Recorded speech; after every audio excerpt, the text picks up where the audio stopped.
Nahazo fahazondalana avy amin'ny commune Antananarivo renivohitra ny tompon'ilay tany eny Ambatonakanga izay nisy asa fanorenana ka nitarika tamin'ny fiolotsahan'ny trano iray teny toerana io maraina io.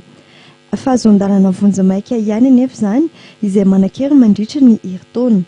Natao araka izany ny asa fanorenana eo amin'ilay tany mandra-pisiny ny fahazondalana norina ara-dalàna. Tompona andraikitra feona amin'ny loza rehetra mety iseho mandritra ny fotoana isian'ny asa fanorenana ny tompon'ny tany araka ny voafaritra ao anatin'ny fifanarahana tamin'ny fanomezana ny fahazondalana vonjamaika. Fahazondalana mialoha vonjamaika na hoe autorisation préalable ny fahazon'ny tompontrano tamin'ny toerana io.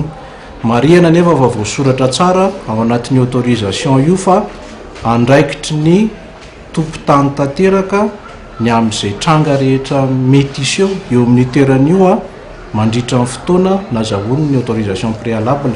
Ny autorisation préalable dia herintaona ny faharetany ary ao anatin'ny herintaona ny olona izay mahazo an'io no tsy maintsy mikarakara ny permis de construire.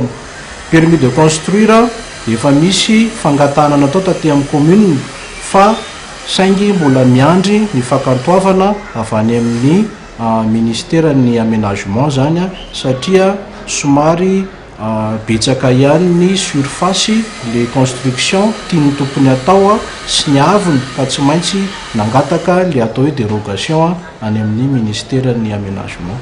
Fepetra noraisiny teo anivon'ny commune tamin'ny alalan'ny fiarah-miasa tamin'ny sampana mpamonjy voany ny fanesorana ireo olona monina tamin'ny trano voakasika ny voany ary ny fametrahana faritra tsy azo oharana eo amin'ny trano. Niara-niasa tamin'ny JIRAMA ihany koa ny commune teo amin'ny fanapahana ny famatsin-drano eny an-toerana no ny fisian'ny tuyau vaky izay ahina hampalemon'ny tany ary hanampitrotraka indray ny loza.